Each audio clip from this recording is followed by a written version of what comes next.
വിശുദ്ധ ലൂക്കായുടെ സുവിശേഷം 5-ാം അധ്യായം 1 മുതൽ 11 വരെയുള്ള തിരുവചനങ്ങൾ. ആദ്യത്തെ ശിഷ്യന്മാർ.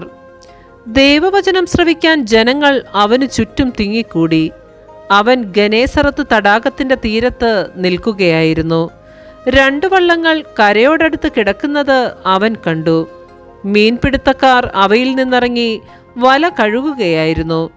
ശിമയോൻ്റേതായിരുന്നു വള്ളങ്ങളിലൊന്ന്. യേശു അതിൽ കയറി. കരയിൽ നിന്ന് അല്പം അകലേക്ക് വള്ളം നീക്കാൻ അവനോട് യേശു ആവശ്യപ്പെട്ടു.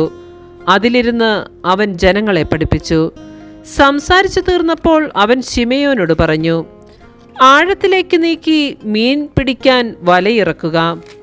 ശിമയോൻ പറഞ്ഞു, ഗുരോ, രാത്രി മുഴുവൻ അധ്വാനിച്ചിട്ടും ഞങ്ങൾക്ക് ഒന്നും കിട്ടിയില്ല.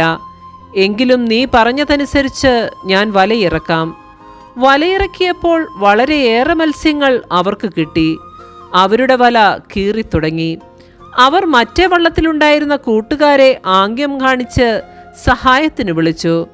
അവർ വന്ന് 2 വള്ളങ്ങളും മുങ്ങാറാകുവോളം നിറച്ചു.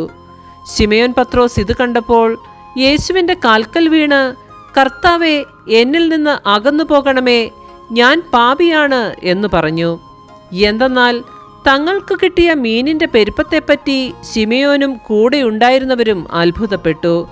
അതുപോലെ തന്നെ അവൻ്റെ പങ്കുകാരായ സെബദീപുത്രന്മാർ യാക്കോബും യോഹന്നാനും വിസ്മയിച്ചു. യേശു ശിമയോനോട് പറഞ്ഞു, ഭയപ്പെടേണ്ട, നീ ഇപ്പോൾ മുതൽ മനുഷ്യരെ പിടിക്കുന്നവനാകും. വള്ളങ്ങൾ കരയ്ക്കടുപ്പിച്ചതിനു ശേഷം എല്ലാം ഉപേക്ഷിച്ച് അവർ അവനെ അനുഗമിച്ചു. നമ്മുടെ കർത്താവായ മിശിഹായ്ക്ക് സ്തുതി.